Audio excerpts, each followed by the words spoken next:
So, a mistake a lot of people make when trying to come up with solutions is coming up with those solutions while they're in a group setting.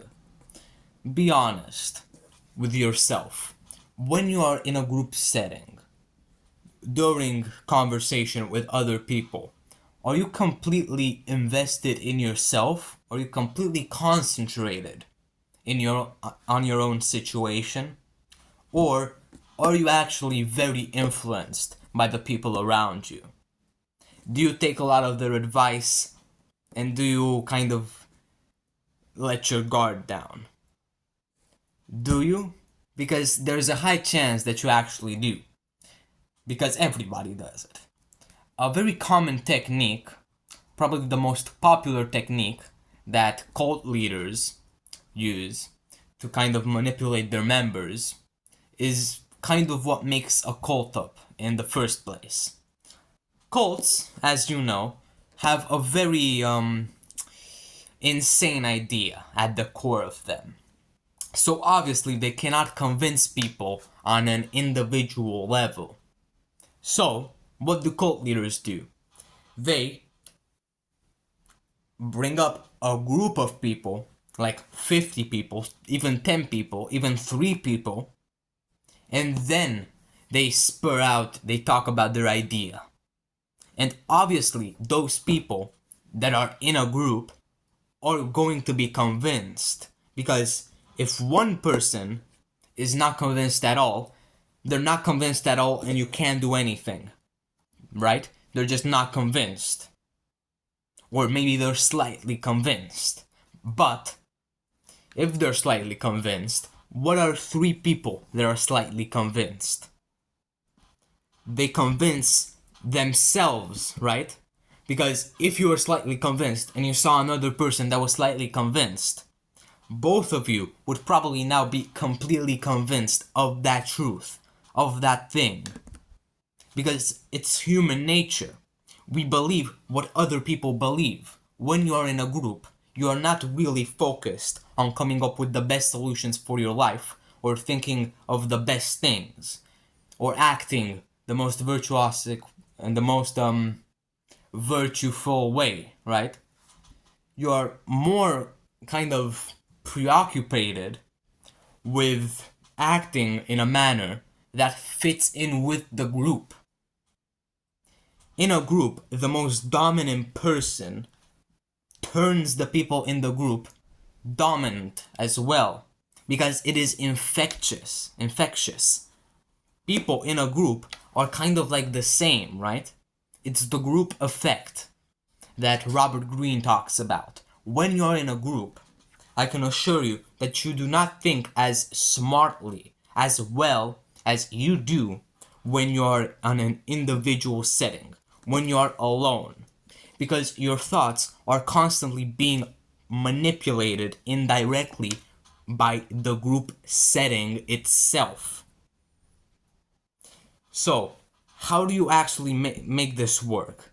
How do you come up with the best ideas without being influenced by the group, but still remaining social, which is something extremely important to do with your life? How do you do this? You need to kind of isolate yourself when you are doing your deep thinking. When you're really kind of trying to figure out the best solutions, or coming up with a conclusion, I don't know, to a philosophical problem or to a problem that you're facing in your life. As I said, coming up with a solution. You should definitely not be asking for direct advice from other people, even though that might be hard, or going into a group event that might give opinion, that might have people that give opinions about your situation and further influence your situation. No one's opinion is as valuable as yours. This is something that you need. One of the rules of poverty is worship other people's opinions higher than yourselves. So flipping that on its head is value your opinion highest. That is an immense rule of success, of wealth, right?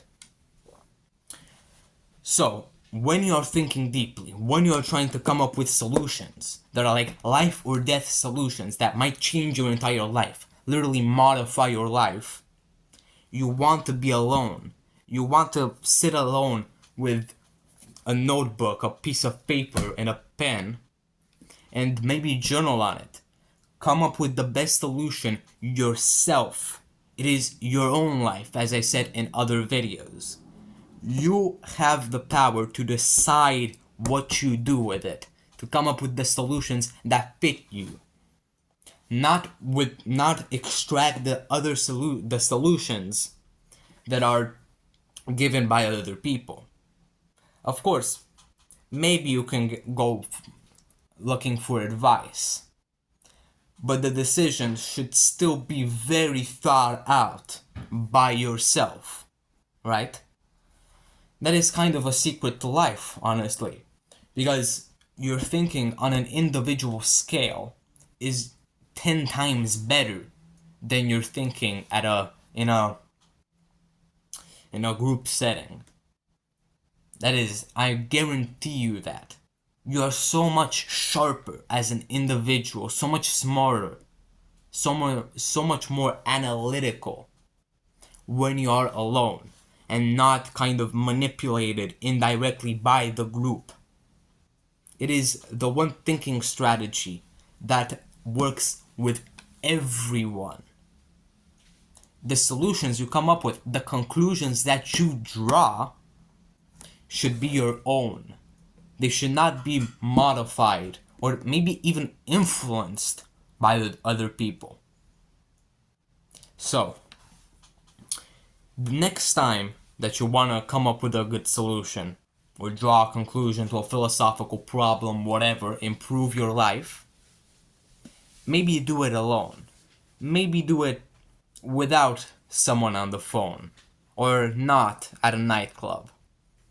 Maybe just meditate for 10 minutes, pull out a journal and a pen, and come up with the solution that is unique to you, that is personalized, not something that is going to be manipulated and ultimately, if manipulated, chosen by the people around you.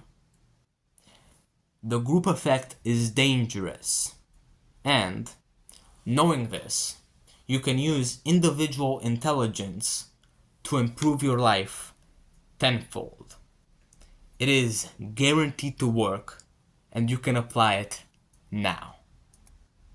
Like and subscribe. I'll see you tomorrow.